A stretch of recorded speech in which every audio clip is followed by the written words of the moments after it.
Hello and welcome to DDOCast episode 483, recorded live on Sunday, August 6th. I am your host, Patrick. With me this week, we have a host of returning guests. We'll start with Evilbeeker. Welcome back.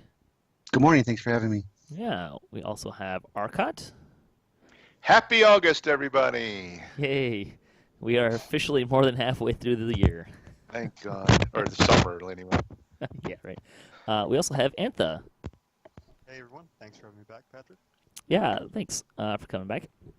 This week's screenshot, Cargon looks forward to his destination in the 327th screenshot of the week. Nice little shot somewhere in Amrath, I would presume. Yes, it is. I actually was looking for that vantage point where he took that last night, and I found it.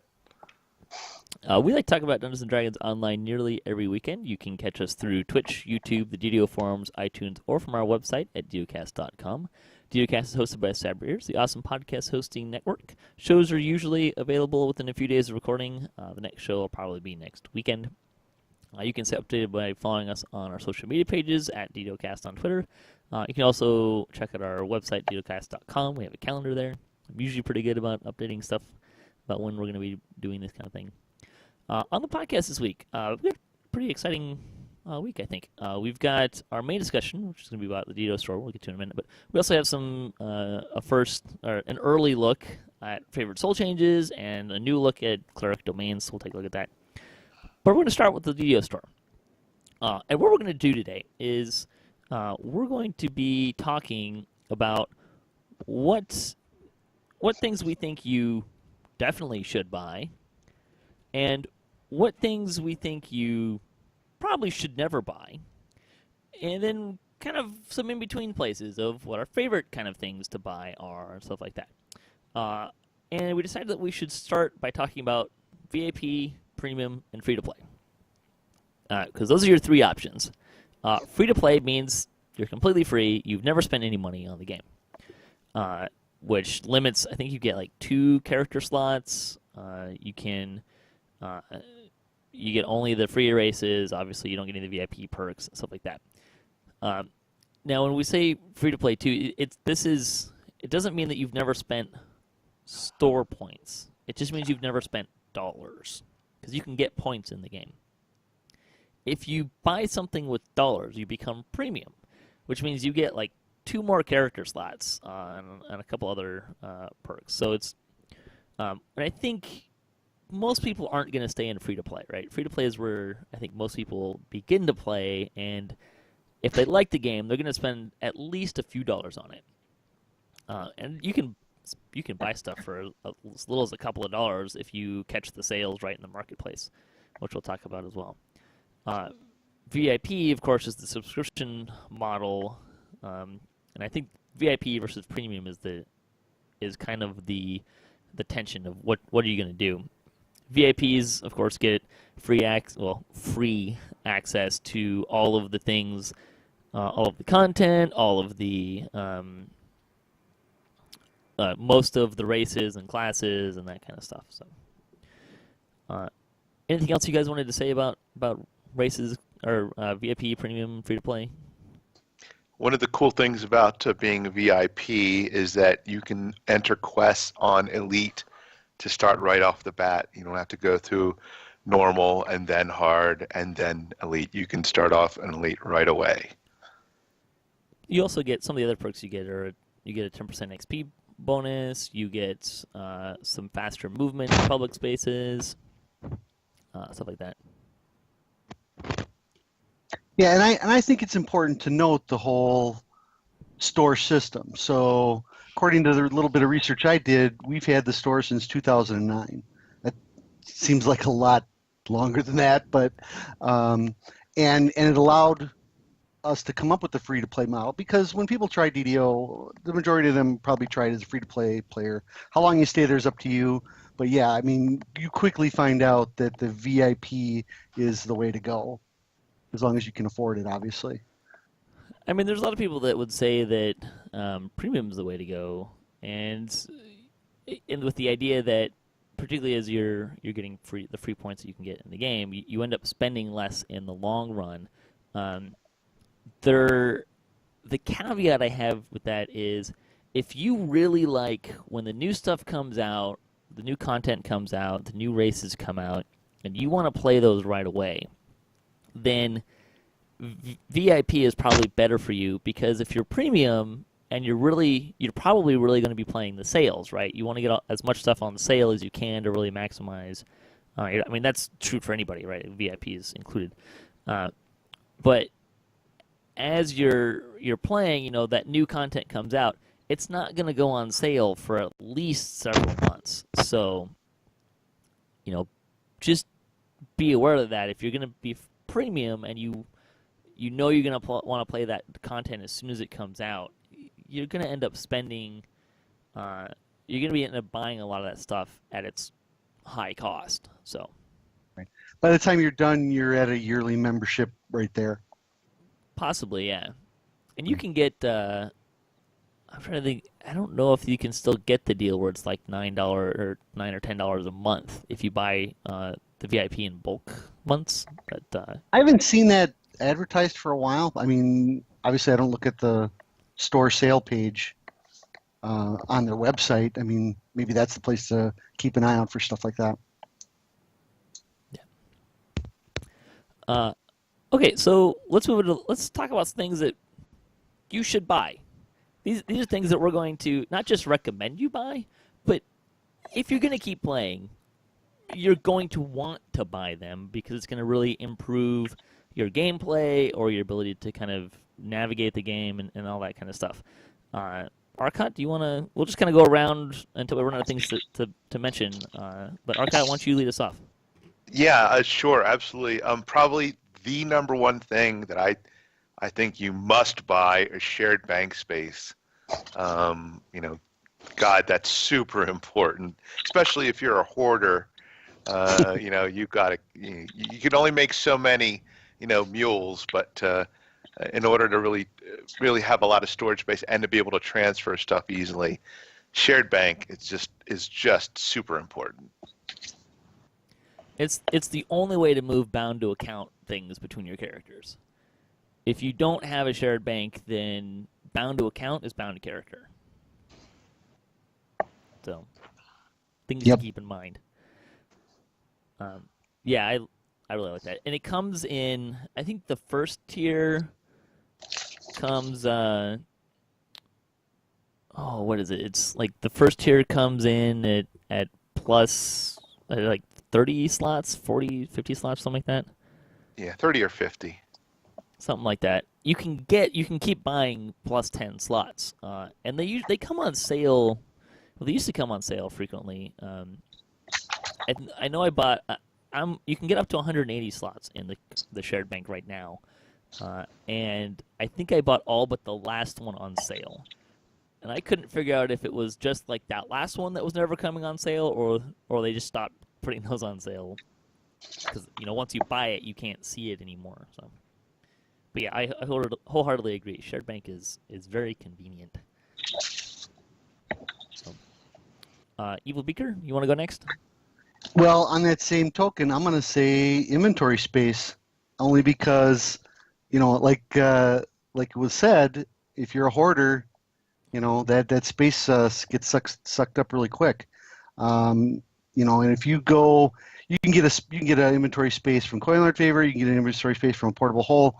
But after that, your options might be a little limited depending on how much you play. So, if you have one dedicated character, inventory space is important as well. I mean, we have a hoarder in our group, and I can't tell you the number of quests that he's been in that all of a sudden he opens a chest and he's got no spaces left.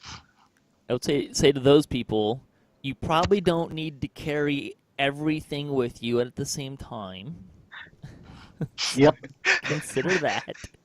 Yeah, that is a consideration, of course. This is one of those things that I also because it helps that I played the game. I started playing the game when you only had 3 slots. Right. And I think right after I started, I'm trying to remember the chain of events. I know for a fact that you couldn't get the 5th inventory slot until after I started playing. Because I remember when that came out. I remember that coming out.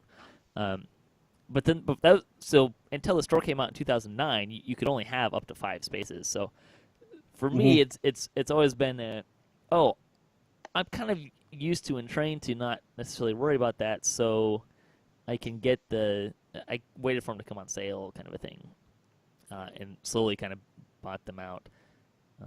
You can also get bags, which we'll talk about, I'm sure, as well. Yeah. Antha, do you want to chime in here with the next one?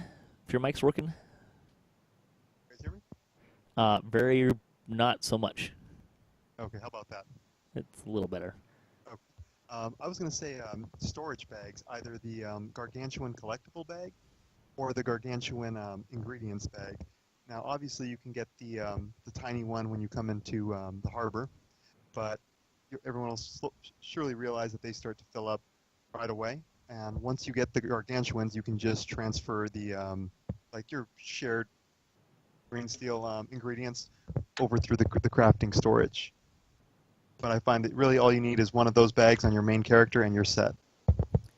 See, this is an interesting one. I'm going to dovetail this into we can talk about this as a group, but I'm going to dovetail this into what my suggestion would be is the crafting storage. I actually recommend you don't buy the bags. The main reason is they're bound to character when you buy them, which can be annoying. Now, I know a lot of people I know use them. This is kind of a me thing. I don't like buying stuff I don't need to, and the bags kind of fall into this category. What I like is the crafting storage, which is like the shared bank, but for ingredients and collectibles, and you can dump it in there. And you get 250 slots for every upgrade. You don't need to grab very many of the upgrades. I think I've got like 2 or 3 at most. I don't remember how many it starts out with, but I think I get something like just over 1,000 slots to put stuff in there. And what I do is I actually you can get medium bags and buy them in House P and I think House J. But I always go to House P because that's where I know where you can get them. And then you just go back to the bank regularly and dump stuff in your crafting storage. It's really easy. You just drag the bag over, drop it in the crafting storage, and it dumps anything that's not bound to character. And then if I have a few characters that from back when the Dragon Touch armor was new, the Reaver Suit area was new, they got a lot of runes, so I ended up with a lot of runes. So those guys usually have a medium ingredients bag that they just kind of keep, and I dump some stuff into there. You can also get large ingredients bags pretty easily. You just need 112 favor, which is it 112 favor? It may not be that much. I believe so with the 12. They also give you a small bag for free. You just go to the guy in the 12, and he gives you a small bag straight up, the favor guy. So those are really easy to get. The large bags you can get that way. So that's how I do it. What about you guys for bags? Do you like buying bags? And obviously, Antha likes buying bags. What about Arkat and Evilbeeker? Do you guys like buying the bags? Not like buying the bags? I don't buy the bags anymore since the crafting storage, introduction. I had all sorts of large bags on all over my tunes, and it was very, very difficult sometimes. If I moved all my green steel ingredients to one character and forgot to move it back, then I have so many tunes it would be sometimes really, really a giant pain in the you-know-what to cycle through all my characters to find the one large bag with all my green steel ingredients. So I just don't use the bags, and I won't buy any more bags just because of that. I have never bought a bag only because I'm one of the lucky guys that got a bunch of them in tress drops. So I think I have 2 gargantuan red bags, and I keep them on my crafter, and I either throw them in the crafting storage or I just mail them directly to my crafter guy because that's all he does is sit in the crafting hall. Yeah, you can, when it's working, craft directly out of the crafting storage. I found that to be less reliable. So if you're going into a quest and you know you want to craft in the quest like Shroud, I would say bring your ingredients with you. It's just a safer bet to do it that way. Because I found that that mechanism would be kind of hit or miss. But so this kind of gives you a little bags. Other things I want to say about the crafting storage and why you should definitely get it.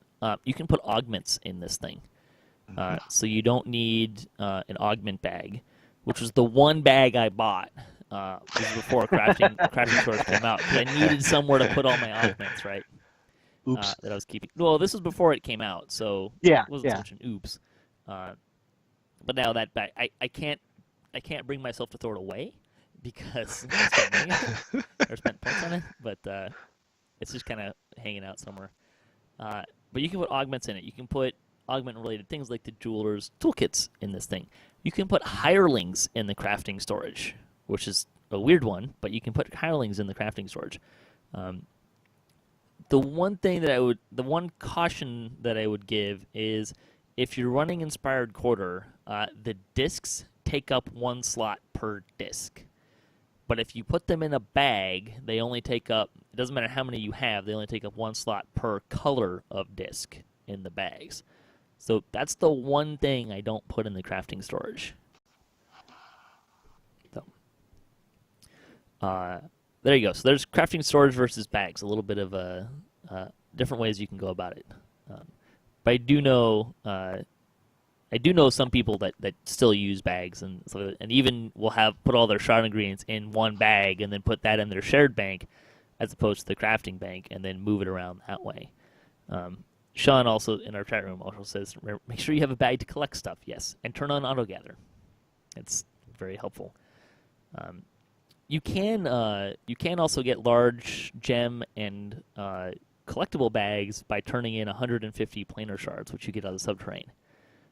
Which these days is probably a bit of a chore, unless you really want to go run around getting tea bags in there. So there you go. Let's see, Arkat, I think we're back to you. Okay, what else? Character slots. Patrick, I know you're kind of like me in that you're an altaholic, and I just love to have a lot of character slots and a lot of different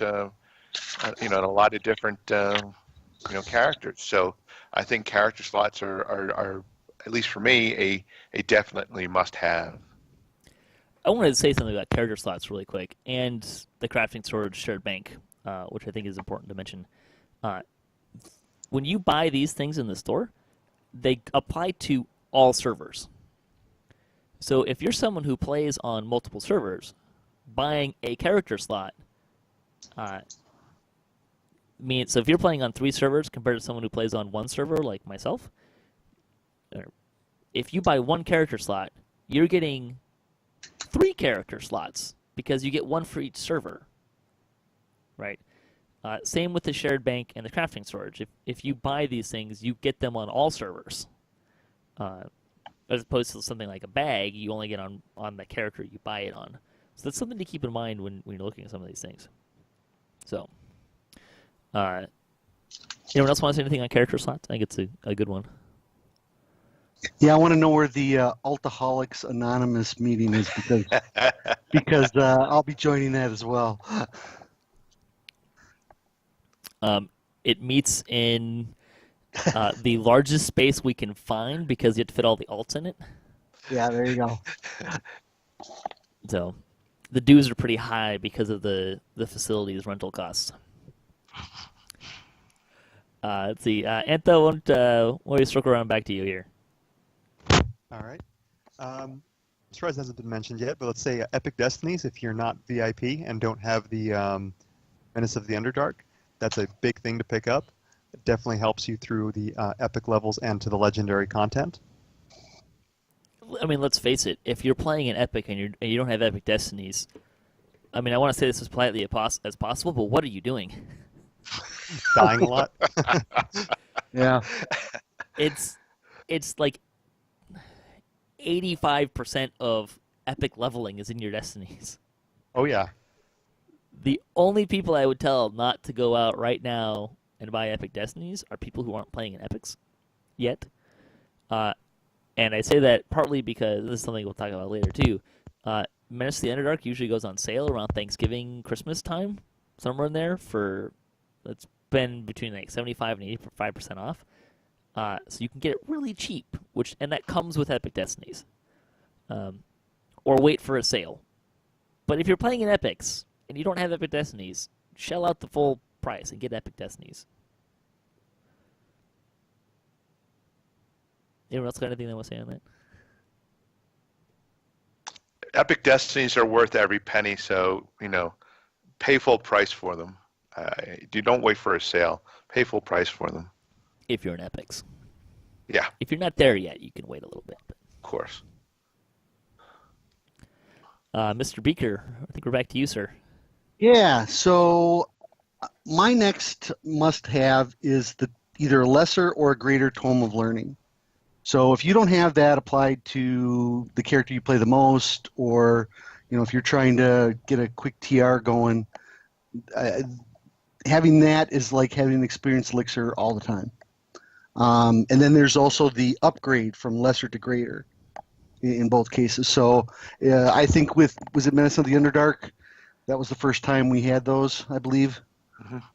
And Either then that or Shadowfall. Yeah. So you got a greater on one character, and then all your other characters got lesser. Well, for a few points, you could have that second favoritist character. Suddenly, he can also have a greater. Yeah, and this is probably one of those things that's worth looking at the expansion packs to see if you want to get one, because you can still get the upgrade versions. Those still, like the standard and the collector's editions of those still, you can still get those, and they come with most of the perks. I think like the only thing that you don't get that you could get for pre-ordering is the Panther and Owlbears. I think basically everything else you can get. Yeah. So, and they stack with XP potions, which is awesome. Yes, that's important too. But it's like, well, when that pack first came out, a couple of our players didn't get it right away. They're like, why are you getting 5, 6, 7,000 more experience than we are every quest? Well, hey, guess what? This is the reason. Yeah. What the greater is like plus 50% on the first time. Yeah, it's 50% first time, and 20 I don't know what it is. 25 on repeat. It says in the wiki, it says 25 first time and then 10 after that on the greater. Is that okay. epic or heroic? Oh, that's epic. I'm sorry. So the greater tome for heroic is, yes, that's 50% and then 20 after that. Because there's an epic and a heroic version. Correct. The thing that I really like about how they did these, though, is there's no difference in cost, or there wasn't a difference in cost from buying a lesser and then buying the upgrade, or just buying the bigger one, the greater version. Right. So you can step it if you don't have a lot of points right now. You can buy one and then upgrade to the next one, which you can also do on most of the stat tomes. Not all of them. Not once you get. I think you can only do that up to like +5, and then the +6 and 7 you have to just buy outright. But the tomes of learning definitely are pretty nice that way. They go on sale every once in a while too. Sale. Yeah. Not often, but they occasionally go on sale. Right, I want to talk about races and classes briefly, and this will combine must buys and don't buys a little bit, but most races and probably about half the classes. That's probably not right. Some of the classes you are not free, even for VIPs. Some of those are not free. Well, I think race-wise, other than Iconics, they're all free for VIPs. So if you want to play one of these races, you're gonna have to buy them somehow. If you want Iconics other than Deep Gnome, check out the Shadowfell packs if you don't have that pack, because you get some of those Iconics with the higher packs. And you get some other stuff too, so that might be a better bang for your buck. The half elf, half orc, which also I think still come in a bundle in the marketplace. Warforged, gnomes, these are all races that if you're premium and you want to play, you're going to have to buy. I think Druid and Monk you also have to buy. The one that I'm going to say definitely don't buy is Drow, because it's only cost 400 favor on a server to unlock it, which is really not that much. Especially if you have an iconic, you can go into higher levels, cruise out some favor, where you get a little bit more favor per quest. So 400 is not that much to get. The other ones that are a little bit more, pick your poison. I don't say pick your poison. That implies a bad thing. But Artificer and Favored Soul, you can unlock with favor in the game. Again, if you unlock them, you only get them on one server. So if you're someone who likes these classes and wants to play them on all the servers, I would say buy them. If you're only playing on one server, you can consider not buying them. Favored Soul takes 2,500 total favor, which is a lot. It's not as much as you think. It's not terrible to get. But it's something you can consider. You could unlock it with favor. I would say, if you're running a reincarnate a life from 1 to 30, you're probably going to get it. You might have to work a little harder to, maybe make sure you clean up some favor in a couple places, but it's not too hard to get if you're going 1 to 30. Artificer is, again, I don't think Artificer is hard to get. I unlocked it with favor when it came out pretty easily. The thing is, you have to get House Cannith favor, and there's not a lot of that. But if you run the quests on Elite, and I think if you run, if you can run the raids, I can't remember when I did the math, but I think if you can run the raids on Elite, which might take some doing, because you might need to find some friends to make it happen, but then you only need to 2-star all of the challenges to unlock Artificer, which is really easy to do. But it's something to consider. If you don't want to pay for Artificer, you can go unlock it with favor in House Cannith. It's doable. I would suggest Favored Souls a little harder than many might imagine, especially if you're truly free to play, because so many dungeons and packs are not available to you that it's a little difficult to get, all the favor from just the free to play stuff. So, while I think it's probably doable, it's just a little harder than some people might think. It's a good consideration, yeah. It depends on the player, right? Some people, 2,500 favor is, they do that every life. Some people don't. That's fine. Like I said, the only one I would say don't buy is Drow, because that's absolutely. It's too easy. Totally to agree. Yeah. No. Anyone else want to say anything on races or classes? Yeah, I'd like to speak in favor of buying Blade Forged. I really, really like. I used to be a big Warforged player, and I pretty much migrated all my old Warforged tunes to Blade Forged, mostly because of the that one racial enhancement that that gives you reconstruction. Litany of what's it called? Not litany, but Communion of Scribing? Communion of Scribing, thank you. Yes. That just seems to be so important, because most people, it seems to be a lot about self-healing now. So, so except for in Reaper, but that's a whole other show. So because of the Blade Forge's ability to heal themselves, regardless of what class they are playing, I'd say Blade Forged is a must-buy. I'm gonna say, so when the Shadowfell Conspiracy came out, my group decided, okay, we're all gonna play an iconic. We're just gonna start there, and we're gonna go all the way to 30, and we had a blast with that.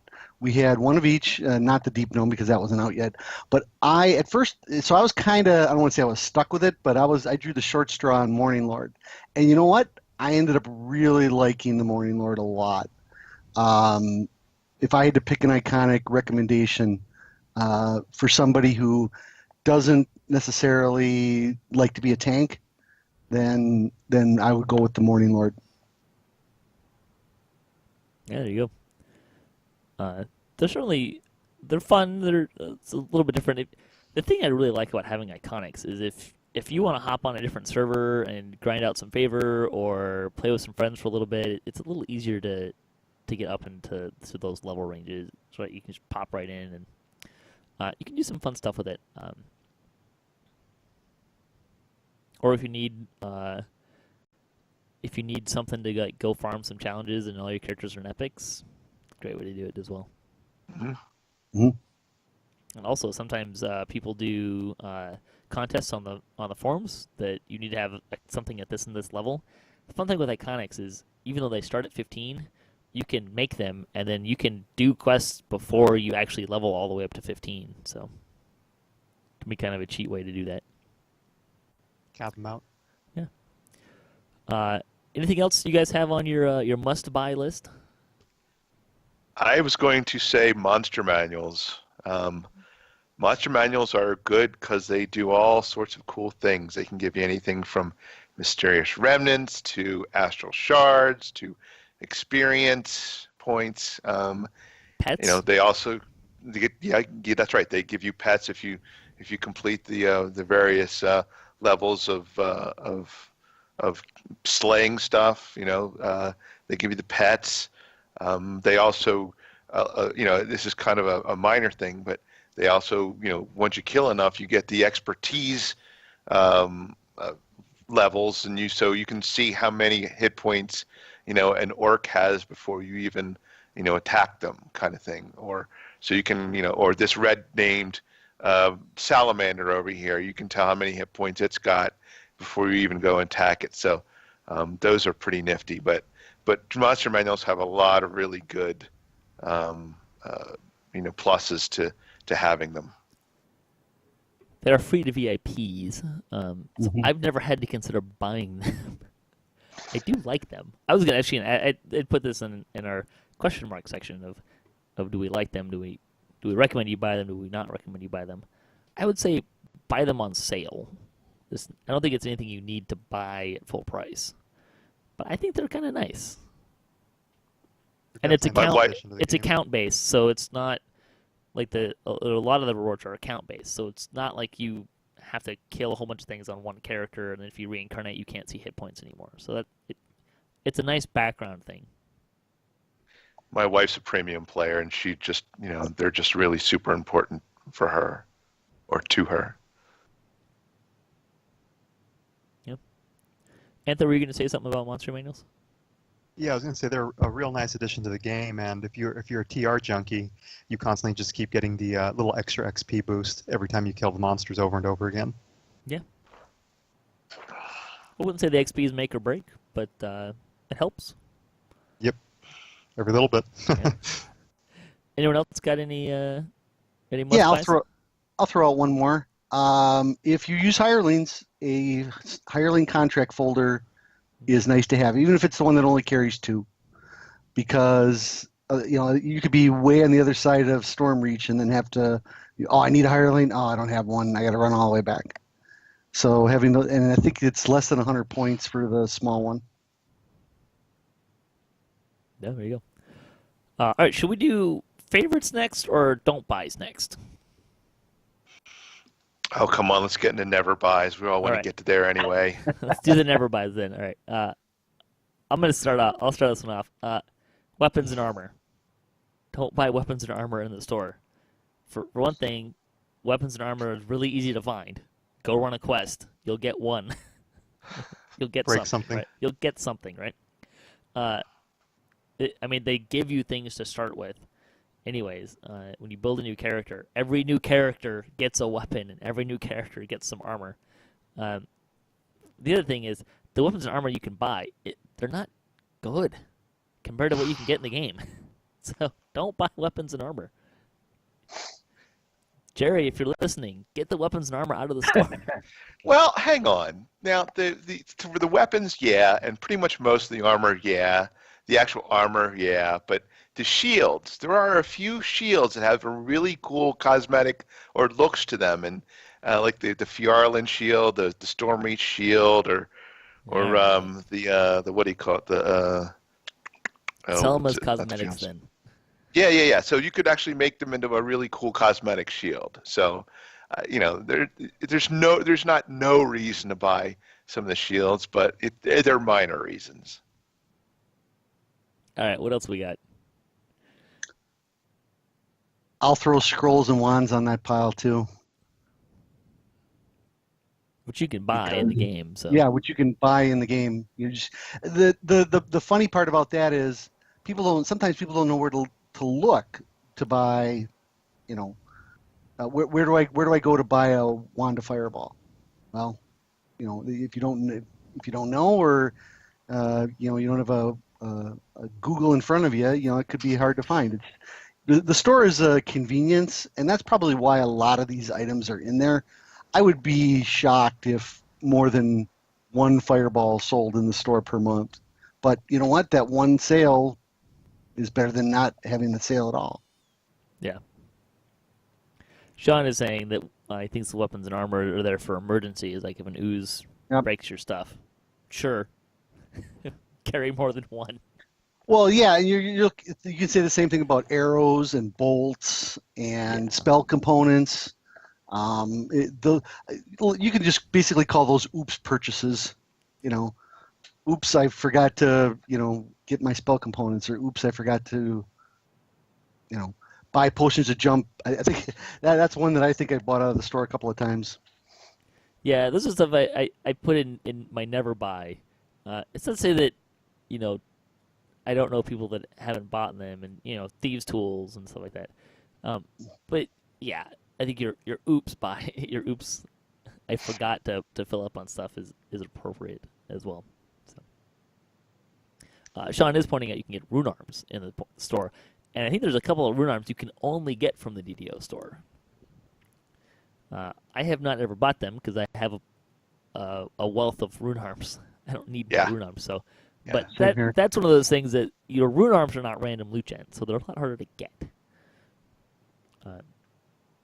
And I would also say trinkets are something that, again, I don't buy them because I can go get a shard of power out of the shroud, which you can use as a craftable trinket. But I mean, if you don't have Veil or you're not there, I mean, there's reasons to get a trinket, for sure.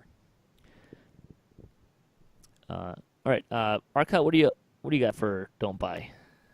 Ammo and quivers.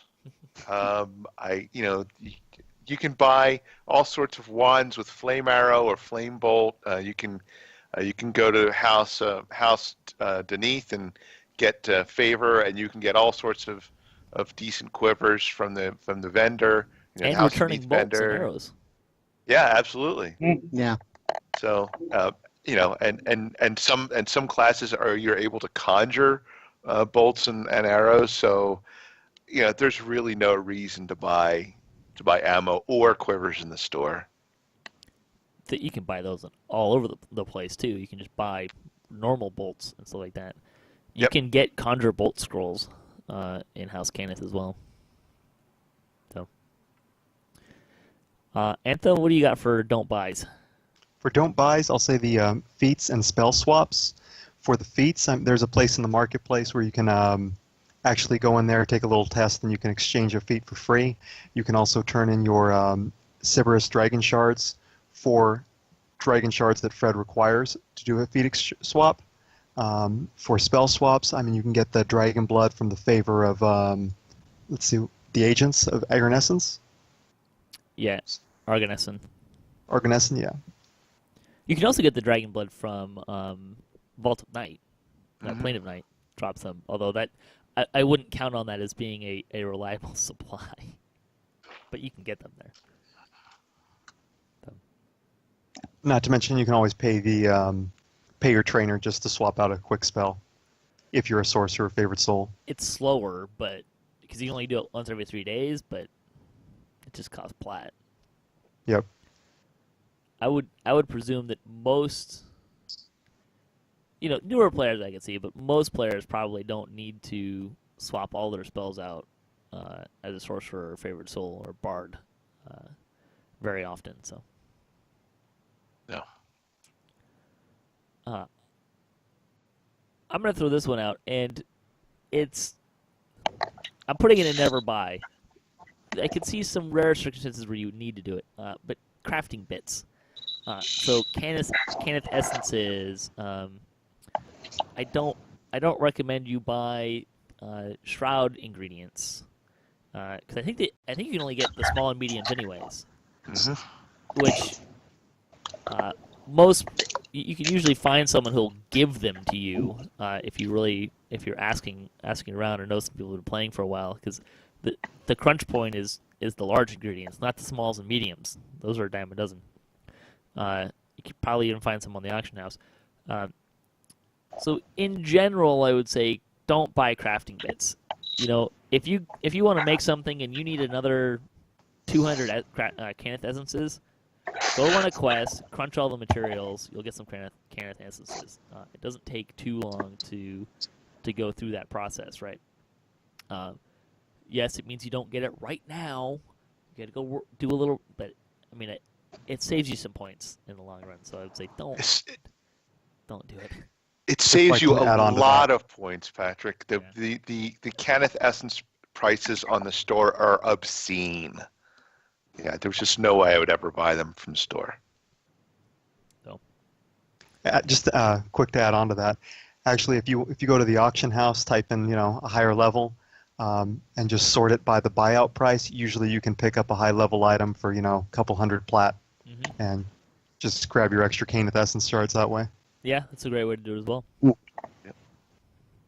So, and yeah, I get that some newer players may not know how, may be really tempted to get that stuff because they don't have, I get it, but if you want to save some points, don't buy crafting bits. Now again, there's some exceptions. If you're into shroud crafting and you need a yellow dopant to make it so you can wear 2 shroud items, sure, that makes sense. But a lot of these other things, they may seem hard to get for a newer player, but they're not. So that's why I'm recommending don't buy them. No. Anyone else got don't buys? Hopefully it's a shorter list than the must buys. Big B's guiding hands. Yes, thank you. I forgot about that one.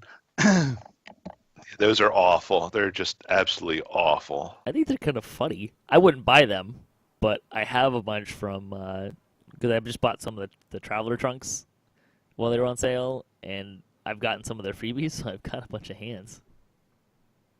I like to pick up the freebies and I point them at traps and see who runs into them. I haven't tried that. That sounds fun.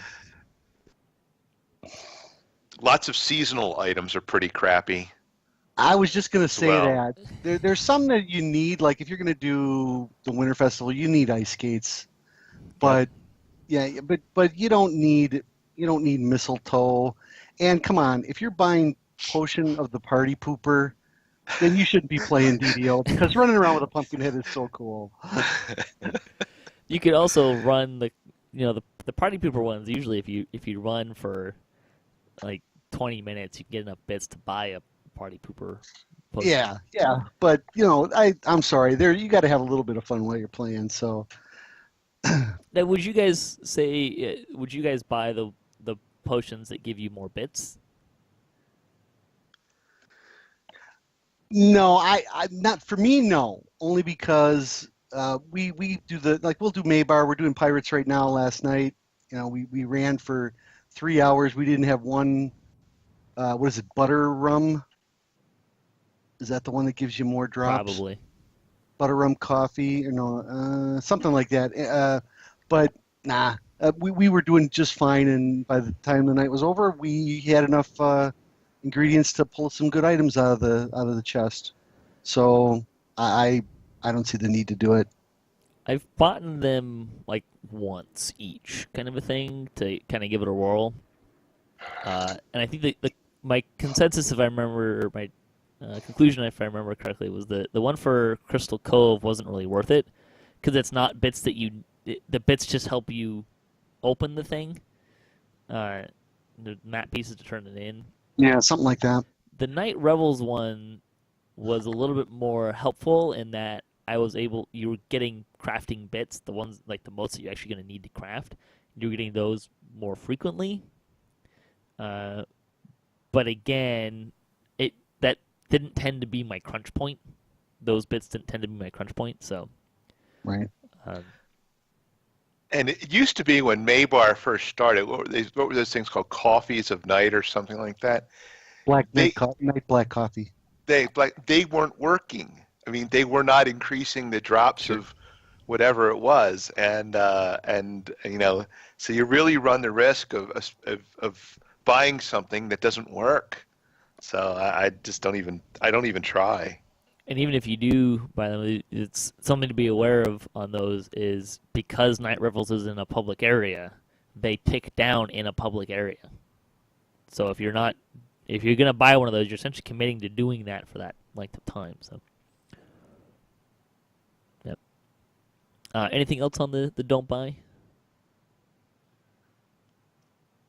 Not here. No, all mine are crossed off, so I'm good. All right, let's do some favorite buys really quick.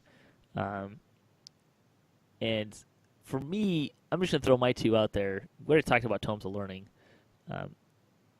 But Supreme Tomes and bulk boxes. And the reason why I want to mention these is Supreme Tomes, one, it's just really cool to get, it's the easiest way to get a +7 tome is to buy one when they come out. Now, having said that, my recommendation is wait for a sale and wait for the big one, which is currently a +7. Because as I mentioned earlier, you can, if you have a +3, you can buy an upgrade to go to +4. You can't buy the upgrade to get to +7. You just got to buy it full price. Whereas the upgrades are the difference between the two prices. So it was pricey, but when the +7 Supreme Tomes were on sale for 35% this summer, that was a great time to buy some. And I did so. And now I'm point poor again. So if you're going to do Supreme Tomes, I would recommend that you get a +7 Supreme Tome preferably when they're on sale. But that's the best way to do it. It's a bigger cost up front, but less cost over time. The bulk boxes I want to mention because if you buy one, you're getting more stuff than points you're spending normally, because they come with a bunch of experience potions, Slayer potions. Autos boxes come with the stones of experience, which can be really nice if that's what you're looking for. The Traveler's Trunk, I just mentioned I bought some. It's not something I would normally buy, but the sale price was the box cost less than the experience potions that came with it alone. Yes. So if there's, and there's some other things in there that I would use. I don't know what I'm going to do with all the big hands that I have now, but so there's some things to consider there. But particularly when those things go on sale, look at you might say, a Traveler's Trunk, why would I want that? Well, look at what's in it, do a price comparison. Even if you buy it at full price, you're saving money. So, some things to look at there. Anyone else have, Antha, do you want to share some of your favorite buys maybe that we haven't talked about? Yeah, one of my favorite buys, and I just recently learned of it, is the item restoration oil. So if you've got an item that's not bound to character or bound to account, it can take permanent damage. This item, restoration oil, actually restores all the permanent damage and will repair it as well. It's like, I believe, 100 points, just kind of a nice thing to have occasionally. Make sure you use it before the item gets destroyed. Yes, but I believe it still works because I used it on a cloak. Oh, does it if it's destroyed? Yes. I was thinking if it destroyed, it just went out of your inventory, but... No, it stays there with the red X through it. All right, cool. You got any other ones? XP potions for guild crafting or just regular quest XP. I like to purchase those once they go on sale, and I usually go for the Sovereign.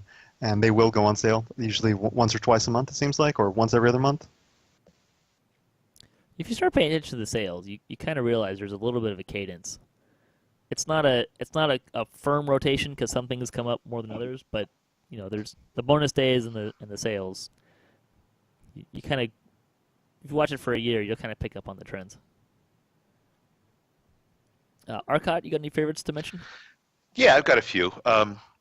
Skill tomes just recently went on sale last week or the week before, and they were 75% off, and that included the and they were the +4 ones, and that included the Use Magic Device, the UMD tomes. So 75% off of a +4 UMD tome was I thought pretty compelling. So I got one of those for one of my tunes. So I like that one. Mirrors of Glamoring, when they go on sale, I do like an occasional cosmetic, so I like those. And let's go with Lesser Hearts, to do a respec if you made a mistake, picking your feats or that sort of thing. They can repair a mistake or two and make your character a lot better. On the topic of hearts, we should mention that all of the true hearts you can get without spending points in the game. I wouldn't say don't buy them because it takes some doing to get those hearts, but you can get them if you're looking for ways to save money. You can get them without spending points on them. You got any more, Arkat? For people that like to solo, Bells of Opening are really, really nice to have. Sure, yeah. So that would be another thing that I would consider. Evilbeeker, what do you got on your favorites list we haven't mentioned? Well, I definitely had the skill tomes because I did buy the Use Magic Device one last week. But for when you pick up equipment that has yellow slots or green slots, and I know sometimes you see them in the auction, but sometimes you need that yellow augment of striding or featherfall or whatever. I'd love to be able to just I got a brand new sword. I need it's got a red slot in it. I don't have enough money I don't have any meteoric rubies on hand, so jump into the store, put a little bit of extra bonus on it. And that stands for just about anything. Heavy fortification sapphires are one of my favorites. And they're so expensive if you find them in the auction house. I think you can you get those from vendors? The collectible vendors? Yes, but they're random. Yes, thank you. Yeah. I thought if you bought, I think you can spend a couple of shards and you get the one you want. I actually have shards to spend. If you do the math on it, it's cheaper to buy it with the DDO points than it is to buy it with the astral shards. Oh, well, there you go. Good to know. Yeah, that's probably augments are probably on the top of my list only because they help you get through things that normally you wouldn't before. And they do go on sale, so. Yep. Well, the one thing to think about, if you do the math for a shard, sure, but you can also, you may find that you have shards to spend because you've sold something on a shard exchange. So you can play a really interesting game with shards versus points. So. And platinum, throw platinum in there too. Yeah. Because something that's 2 million platinum in the auction can be, 50 or 50 shards or 10 shards in the shard auction. I've gone back and forth on points versus shards, and I can't come up with a very good conclusion. Yeah. So what do you have on hand now, and what are you willing to spend, and what do you use more? That's kind of what it came down to for me. So I tend not to use shards very often, except for the occasional. There's a few chests in the game that I will re-roll. And it usually has to do with newer content, and it usually has to do with longer quests. Newcomers and Black and Blue, I'm looking at you. Yeah. Well, and on that same token, Patrick, the treasure hunters boost and the loot boosts we tend to buy those a lot, especially if we're doing a quest for the first time on Elite or Reaper. Yeah, I really like using. I tend to hoard the gems that I get from all these different places, some of which we'll talk about, and I tend to use them on characters that are running raids. 'Cause, a +2 loot boost in Legendary Shroud and Legendary Tempest Spine. That's a lot of chests in a short amount of time. So, yeah. There you go. I would be remiss if I did not mention raid timers. I know a lot of people like to use raid timers. Buyer beware. Normal raid timers do not work on legendary raids. You need a legendary raid bypass timer. I've seen many people make that mistake. So, with that, I think what I want to do is I got a couple things that I think we should mention here, and some of them are kind of a do we buy them? Do we not buy them? But a couple thoughts here to kind of close this out. One is roll your daily dice. The little dinky XP gem is kind of nice, but that's what you can get some stuff from it. You can get some of these consumable items from them as well. Use the weekly freebie. There's a coupon code for a free item every week. I don't buy like the lasting resist potions of +10 anymore with the freebies, but I get most everything else. Watch the sales. We've kind of mentioned sales a lot. There's sales every week that are usually on a somewhat rotational thing. So if you see a sale, or the normal sale, then you can pretty much be assured it's going to come back. So, even if you're not going to buy something that week, watch the sales because it'll give you an idea of what's going to go on sale in the future. Some other things to be aware of: July and December are so some of the sales we were just talking about that were really, really good. The summer sales, which is usually in July, and December deals is another time. So those two time periods, they have a bunch of random stuff that goes on really good sales. You can usually pick up a race and a class in there. Usually there's some other really great deals, and we're talking 75 to 50% off on some of this stuff. So that's really great. Also, we didn't talk about it a lot, but the DDO marketplace, you have to actually go and spend real dollars. You can't spend points there. But that's where you're going to get your expansion packs. There's also some other bundle packs as well. Especially if you don't have a lot of content and you're looking to buy some content, check those out earlier than later because you don't want to double buy stuff. Like the Menace the Underdark pack, I think the higher version of it, I don't know if it still does. Again, I don't pay attention too much to content, but when it came out, one of the higher Menace the Underdark packs came with Vault of Night and like the Sands of Menectrin, which are two really great packs.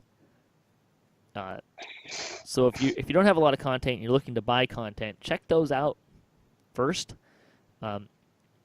Those expansion packs almost always, the last several years, they've always gone on sale around Thanksgiving, Christmas time for at least 75% off. And when you buy the expansion packs, you also get an option to buy for $60, something like $60, 11,000 points, which is the most points per dollars you can get in the game, even unless there's triple bonus points, which I think I've seen once, twice, maybe. It's better than double bonus points. I know that. So check those. Those are just some time frames to be aware of generally. Anything you guys want to say on those things? Yeah, the triple bonus points are exceedingly rare. I can count with the number of times I've had that special on one hand. So it might be like 3 or 4 times since 2009. So what, 8 years? So maybe 4 times in 8 years they've had triple bonus points. If that. So yeah, if you can get that 11,000 point deal, do it. Yeah, it means you have to buy an expansion pack. Which, I mean, you can also buy the expansion pack. There are codes. You can give the code to someone else. Yep. So Hopefully they'll have that with Ravenloft. I'm guessing that's not going to be this year, though. Or are you talking about the? Sorry, No. you're talking about the 11,000 points. Yeah. I was thinking the sale. Like, Oh, no, no, I'm pretty no, sure no, that's not no, going no. on sale this year. No, I'm talking about the 11,000 points. Yeah. I would assume. I would be surprised if it didn't. To be honest, they've done with the other packs, but maybe they won't. Let's see other stuff that we didn't talk about Harper Agent at all. And there's another Universal Enhancement tree coming out. So we'll kind of go around the horn real quick. It's free. Harper Agent is free to VIP, so I didn't have to choose to buy it. But I would say only buy it if you know you need it for a build. I personally don't spend a lot of points in it. There's a couple of my characters that I've spent some points in it. I think my Artificer I spent points in it just so I could get intelligence to attack, because then I can use his personal augment spell for damage with intelligence. So, but other than that, I don't usually use it. I know some builds make great use of it, but that's how I kind of land on it. What do you guys think about Harper Agent? I feel the same way, Patrick. Artificers can get some decent usage out of the Harper Agent tree. Like your dog, your summons can be slightly better, and once again into hit is nice, and there's some nice extra bonus hit points also available in the tree. But I tell you, I've never gotten anything above the 3rd level. The 3rd tier in that tree.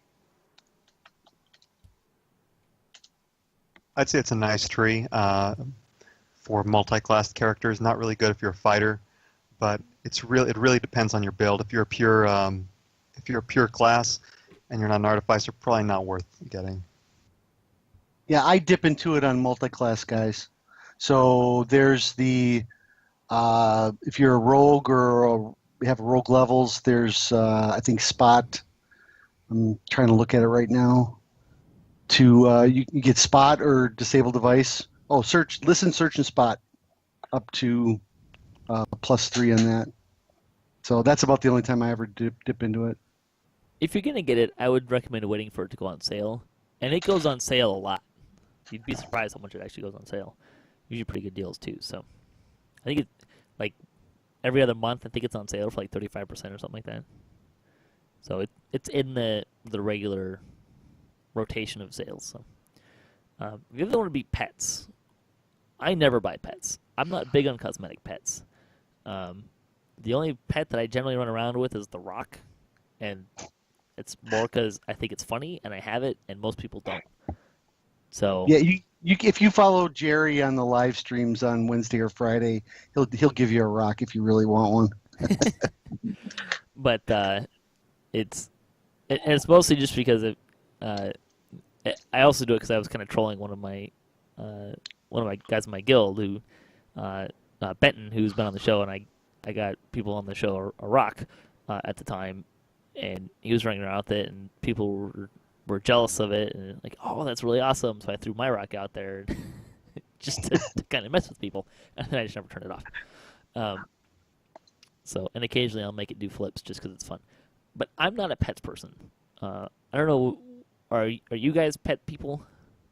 No, not really. I have a few, but I don't generally use them. I mean, unleash them, I guess. I usually tend to pick up a few of the new ones just because I have nothing else to really spend my points on. Sure. And look, I know a lot of people love them, so I don't want to knock them. I just don't buy them. I would say buy them on sale. I mean, they come on sale. It's another one of those things that comes on sale a lot. I don't know that I would recommend buying a lot of tricks for them, but again, what do you like to spend your points on? If you want to buy a bunch of pets and a bunch of tricks and stuff like that, thank you for keeping my game funded. Appreciate Well, your yeah, contribution.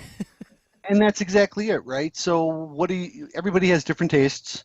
So I'm not going to condone somebody if they purchase pets. If you want to spend your money on pets, that's fine. I don't spend a whole lot on cosmetics, maybe once or twice here and there, but whatever makes you have fun in the game. I mean, that's important too. Yeah, and a lot of people like collecting the pets, and that's great. I've bought a few cosmetics, and I've used mirrors a few times, but I think I bought a couple when they were really on sale. There's occasionally a look that I really like, or actually probably more true is there's occasionally a look that I really don't like. I don't want to look at this cosmetic or this armor anymore, so I've gotten cosmetic there. So that's kind of where I land on the things. So. But I've used a few of them.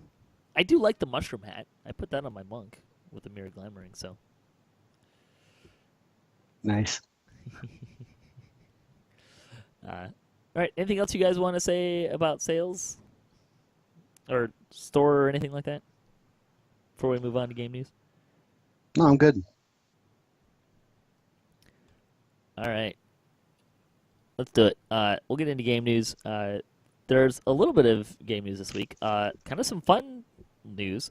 We'll start with the Favored Soul changes, an early look at that from Severlin. So just kind of start with what he wrote. They are working on a Divine Pass, but for this pass, instead of solely focusing on class trees, we wanted to update the base classes. Although they think Cleric is behind Favored Souls a bit, they also wanted to give Favored Souls as part of their base class some improvements that would add some quality of life changes. These are the changes in the base class of Favored Soul that they are looking at. 1. Favored Soul now uses the higher base ability score of Charisma or Wisdom for spellcasting, which is a huge change. This includes DC calculations, spell point calculations, spell memorization, and checks to see whether you can cast the spell. That's a huge change, as opposed to, because it was, Wisdom was for DC, and Charisma was for everything else. So you can focus on one or the other. Your energy resistance becomes energy absorption to better scale at high levels. That's cool. At level 2, you choose Charisma or Wisdom. You use this ability score for your to hit and damage with your favored weapon. This ability only functions if it is at least half your character levels are Favored Soul. So people have been clamoring for Wisdom to hit and to damage for a long time. I can see it now. We're going to see some Favored Soul monk splashes, probably. Although, still, again, you can only do it if at least half your levels are Favored Soul. So it'll be interesting to see how people multi-class with that. Hey, Patrick. Mm-hmm. I saw a question on the forums last night regarding this particular issue of, charisma, or you can choose charisma or wisdom to hit and damage. Well, some guy asked, well, what if you wanted to stay strength based, because strength is used to calculate or to help calculate tripping and stunning blow stuff. So which seems to me legitimate tactics, or seem to be a legitimate way to play a melee Favored Soul. So would you have the option to not take charisma or wisdom as your melee stat? My assumption would be that it will use whichever is higher. That's typically how it works. It typically only uses those if it's higher, but I'm not sure. At level 6, Favored Souls can choose one of the following bonuses. You gain 10 hit points per Favored Soul level. Hot diggity. That's 200 hit points. 300. Well, yeah. Oh, you also gain 10 hit points for each epic level you've gained. So you can get 300 extra hit points at level 30. That's kind of nuts. Or you can get 20 spell points per Favored Soul level. You also gain 30 spell points for each epic level you gained. I can tell you right off the bat that I'm taking hit points over spell points, because I tend to... I don't know. Maybe it's just my experience, but my Favored Soul tends to run out of hit points way more often than he runs out of spell points. It's just kind of my general experience. They also put in some design notes. Their first iteration had Favored Soul choosing Wisdom or Charisma for hit and damage with their favored weapon at level 14.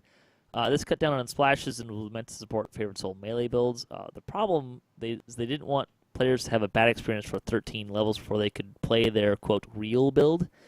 Moving the bonus to lower levels just made it more and more of a splash ability rather than a Favored Soul core ability. The solution rewards people who are mostly Favored Soul, but gives a smooth experience while leveling. So that's why they went with you have to be half Favored Soul. Which I think was a good compromise. What do you guys think for Favored Soul changes? You know, the hit point boost is, I think, probably the most attractive to me because I tend to play a melee Favored Soul, so that would be the most attractive. The energy resistance piece, I'm not really so sure about. So when you level up a Favored Soul, normally you get 10. You get 3 elemental resists that you get to add 10 to, and they're different. So you go. So then, as you progress, you get 3 different elemental things that you can absorb and an extra 10%. If that's the case, it seems to be a little weak to me. I think it would be cool if you could choose the same element all 3 times to absorb. So you wound up with 30% of electrical absorption instead of 10% electrical, 10% acid, and 10% fire. If you could concentrate all of them in one element, now that would be cool. Yeah, I agree with that 100%. I think that adds a customization to the class that we don't have right now. Yeah. Is it 3 or 4 elements? I can't remember. It's 3. It's still a lot. I mean, there's only 5, so. I don't know, it'd be interesting to see. I think it really opens up the idea of having a battle Favored Soul or melee Favored Soul, because you can go straight Wisdom or Charisma, whichever one you want. There's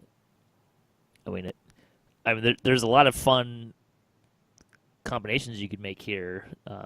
You could go Charisma and be a PDK and play with Swashbuckling too on top of that, and have some interesting combinations there. You can go Wisdom, maybe make some combinations with Monk, a little splashing with Monk. And the important thing here is you can do those. You can be melee and not sacrifice your spellcasting, and you can pump it into Wisdom and stuff like that. So I like it. All right, cleric changes or cleric domains.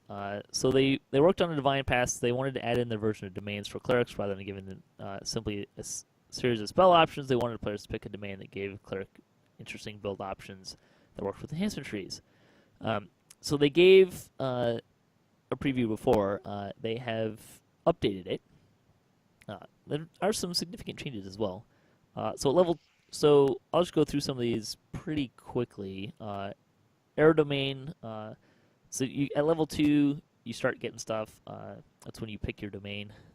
So air domain, it's +1 to the DC of your evocation spells. This can increase up to +4. Your lightning and light spells use either light or lightning, the spell power, whichever is higher. Turn Undead works on elementals. Your Turn Undead also gives the bonus for using Turn Undead for this is you get a bonus to reflex saving throws equal to half your cleric level, and electric resistance equal to twice your cleric level for 20 seconds. You also get Shocking Grass, Lightning Bolt, and Chain Lightning as SLAs. The Animal Domain, which is the one that used to give you a bunch of hit points. Now at level 5, you get 10 hit points per cleric level and 10 hit points for each epic level you gain, so it got toned down a little bit. They also, I don't think this was in the original one, is for level 14 you gain the Feral Charge ability, which you briefly morph into a bear and charge forward through foes. So it does your weapon damage with a +3 weapon bonus, and there's a reflex saving throw versus getting tripped. Chaos, which I think is basically the same. You get Chaos Hammer and Prismatic Spray as SLAs, and your spell critical chance is increased by 3%. That's kind of nice. Death Domain, because they're not changing Turn Undead like they were going to, so You get +1 to the DC of your necromancy spells, level 2, 6, 12, and 18. You get +2 to your cleric level for turn undead, and +2 to the hit dice of undead being affected, which seems a lot weak. Seems pretty weak compared to what it was. It's the destruction domain. You get some melee and range power. Durability damage for your items is reduced by 75%, which, I mean, sure. I don't usually find yeah, I mean, I don't usually find that to be that big of a thing for me. Yeah. Let's see. Earth domain still gets Earthquake as an SLA with a 15-second cooldown. Let's see. I'm trying to remember and pick out the changes. Fire domain is Scorching Ray, Wildfire, and Firestorm as SLAs. Let's see. Good domain, you get +2 light spell power per cleric level, and +1 to heal skill every 2 cleric levels. You get at level 9, you get Blade Barrier as an SLA, so that's kind of fun. At level 14, you get +3 to hit damage and armor class against evil creatures, and +3 to saving throws against evil creatures. Healing domain is +2 positive spell power per cleric level. Turn Undead gives 20 points of healing amplification. You get Cure Moderate Wounds, Panacea as SLAs, and Empowered for free for healing spells, or Empower Healing for free. Although it says, the thing that this one I'm curious on is, so it says your healing spells are empowered as if you had the Empower meta magic, which would lead me to believe that it would stack with the Empowered Healing meta magic. Yeah, that was one of my questions too. I was wondering if it would stack with the other Empower feats. Knowledge changed pretty significantly here, in that you gain. So before the spell penetration was like based on your level. Now it's you gain +4 spell penetration and +2 to DC of all spells. So that got turned down a bit. Because I remember this is the one that before I was looking at the most, and that changed. Law domain, you get +1 DCs to your enchantment spells up to +4. Order's Wrath, Greater Command as SLAs. Luck domain, you get displacement as an SLA at level 5, which seems kind of crazy. Although I guess it's when displacement, it's when you get it for a wizard too, I guess. You no longer automatically fail your saving throws on a roll 1. That's kind of nice. Magic, which is now my new favorite. You get +4 to evocation spells. Eventually, you get chain missiles and SLA. You get a number of spell points equal to your character level times 10, which is a fairly large amount. You also gain points of universal spell power equal to twice your cleric level. So that's kind of nice. Mm-hmm. Although, again, that's kind of a stacking question. I assume it's going to stack with most everything.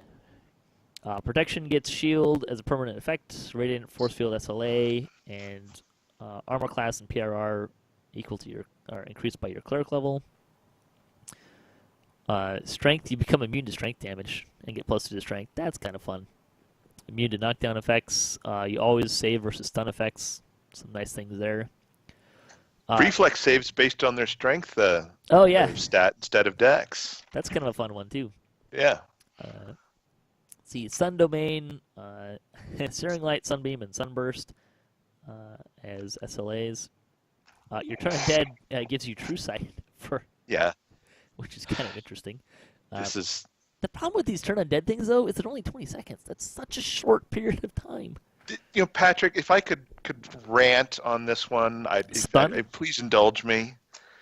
You're talking about the Sun Domain should have been the cool Turn Undead domain. This should have been the one where you should beef up your turn abilities, your much higher levels, and the number of hit dice that you affect. It just should have been just jacked up, a lot, because that's the thing. The sun, hurts undead. So, but for whatever reason, they decided to make the death domain a lame version of being able to turn undead, and this sun domain is even lamer than the undead, the death domain as far as turning undead's concerned.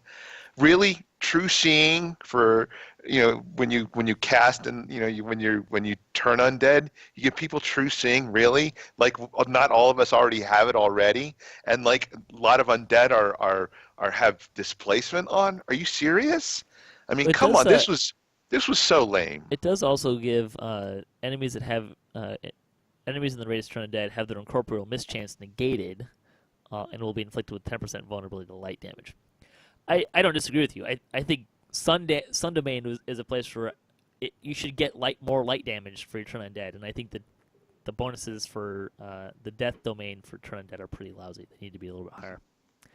Let's see, moving on to Trickery, you can get +4 to enchantment DCs.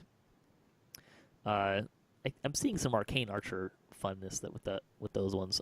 You get Invisibility, Mind Fog, and Charm Monster Mass as SLAs. The problem with that is getting high enough to have enchant DCs is in the cleric. There's not enough enchantment spells, I would think.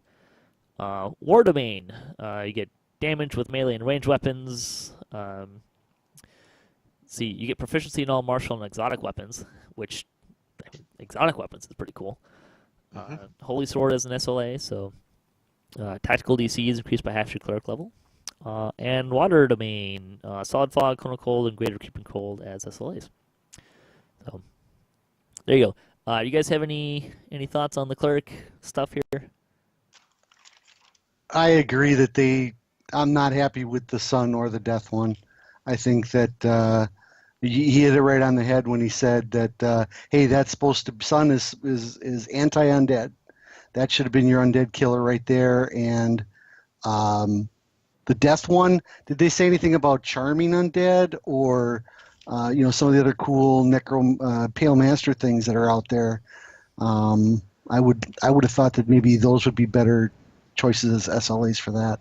Well, that could be interesting if the Death one, your turn undead was Rebuke undead instead, so they started working for you.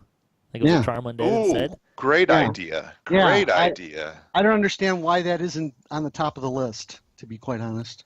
That would, if you did that for Death, and then I don't know if Sun should be like. I feel like Sun should just be more like fire and light damage on turn undead. So if you don't kill him, you do more damage. But having him explode in a fireball, that would be awesome.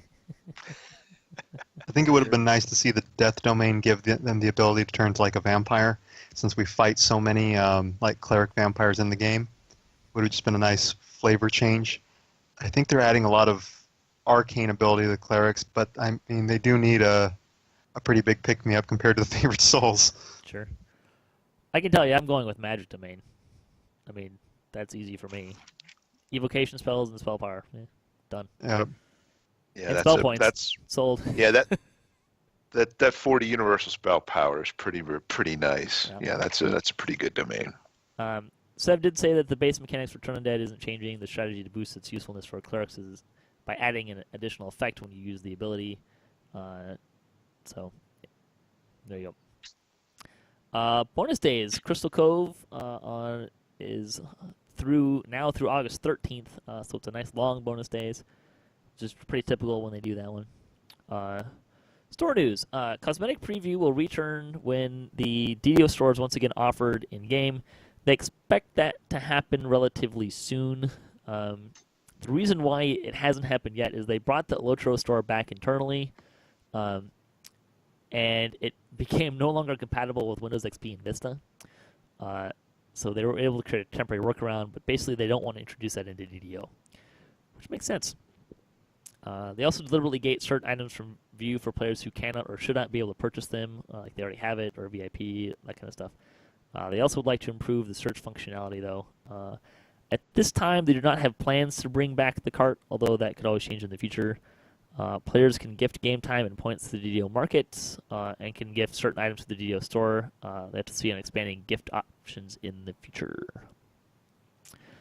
The sales. Monster Madness, 20% off of, hey, here you go, Monster Manuals, Slayer Boosts, pets, and pet bundles, and creature companions, and companion renames. So you can also get a Rest of the Eladrin with the coupon code Rest Achieved.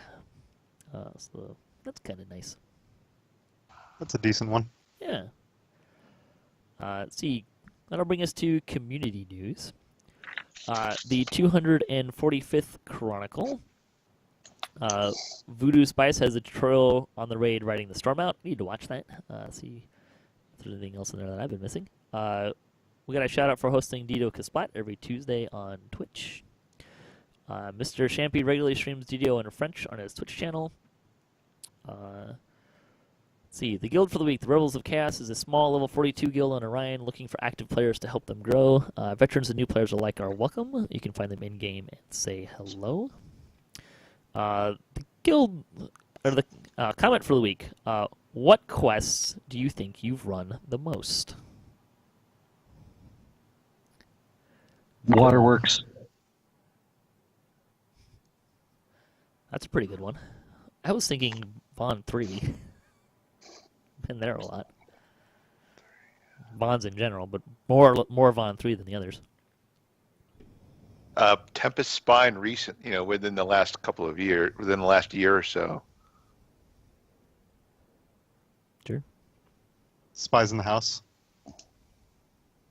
Yeah, all good ones. Let's see. Continuing on in fansite news, the Damsel of DDO went into the mines of Tethymar for episode 72. I think they were also back there again this yesterday and the day before. DDO Players News needs you to get off their lawn. That's their title, their last show. We got a shout out for debating Endgame from last week. Even though it takes advantage of the Guild Renown bonus, Mickey has an update on her Thazara build. Brighter Days Ahead tonight streams every Thursday on DDO Stream, and Bruce finds the fastest way to Osgood's basement. DDO Stream is looking for you as well. They have openings throughout the week for people interested in streaming. Let's see. We mentioned DDO Splat. That's every Tuesdays, 5:30 p.m. on Pacific time. We also have our Scavenger Hunt Extravaganza 2. So we'll link to that in our show notes if you want to play that as well. Lots of opportunities to get some fun stuff there. And of course, Gen Con is coming up. It is gathering for buffs soon. Yeah, so it's coming up. Have you guys been to Gen Con before? Oh, yeah. I've never been to Gen Con. Gen Con was always, either in Wisconsin or Indianapolis, and it was just always too far away. When I was going to cons, I was going to AtlantaCon and Origins in Baltimore, and the East Coast. Sure. Yeah, so should be a lot of fun. It's the 50th this year, I think. So, and they're almost sold out. So if you haven't bought a ticket, you're probably too late. Well, and from what I hear, if you want to get a hotel there, you're at least 20 miles away from downtown. I would assume so at this point. Yeah. If you're looking for a hotel, you're probably really far behind the curve on that one. All right, let's get into Lightning Post. There was a fair bit of conversation about our endgame debate, which is great. I'm not going to read all of the stuff that we got. I'm going to kind of cruise through some of it and pull out some highlights. See, Fuzzy Duck 81 said there's already a free quest per day system in the game. It's the Can of Challenge tokens. It's true, but it wasn't really what we were going for. And challenges are so different than quests, too. Mm-hmm. He does think a weekly store code for a free guest pass would be a good idea. There you go. He also says that, yes, they're pretty cheesy Scottish accents. They're kind of like Mike Myers as Shrek versus actual Scottish guy. Pretty true. Nice. Anonymous suggested giving new players free guest passes that they can redeem on themselves. Good idea. Juan said about binding new players to the game. Humans are social creatures. So since every user who wants to play has to download the launcher, choose the server, and create a character, why not make a loading screen after that process to advertise guilds? Could be a good way to do it. Yeah, I think everybody knows the tool tip of the day already. I mean, how many times have we all read those, right? Yeah. Dave says to get newer players, you need to get them all to group together. There's a huge divide between new and veteran players. So he says take a dead server like Wayfinder, and all new players go there with a once per life token to get to another server they want. Interesting idea. Philip says he thinks that rems don't auto-collect because it discourage piking, so you can't just stay at the front. Probably true. Let's see. Other stuff. Just trying to cruise through. Ashton says the entire game is dead. The number of leveling 1 to 20 groups are about the same as when he joined in 08. Which, yeah, it's probably about true, right? He says the end game is totally dead. I think there's a correlation there. Demigod says endgame is currently dead because of lack of population. They need server merges before we can have a, quote, endgame. He thinks raising the level cap to disperse players even further. So, yeah. He did like the idea of the Reaper cap, or at cap you get a Reaper XP bonus, and sagas, stuff like that. And he also liked what Sheriff was saying about a carrying raid, and that RSO is not that. And he says optionals need to reward with legendary tokens. I agree. So he said, Amberstein also said on the guest passes, great ideas. He used up a Dolaris guest pass because he didn't realize it kept ticking while he was questing. So yeah, there you go. With that, I think we're ready to close out the show. Anything you guys want to say before we close out here? Watch those sales. Yeah. Work on the Sun domain, guys. Fix that. Work on the Death domain, guys. I want to see something better than what you have. Yeah, there you go. Maybe not as powerful as it used to be. Well, I guess since you're changing, they can't really change it to what it was going to be because they were going to put the death effect into Death domain. And since everyone can still do that, it doesn't make any sense. But I think we already gave them ideas, though. So there you go. So thanks for listening to the show. Thanks to my guests here as well. And thanks to all the contributors for DDOCast and to Standing Stone Games and Wizards of the Coast. And to Cyber for hosting the podcast.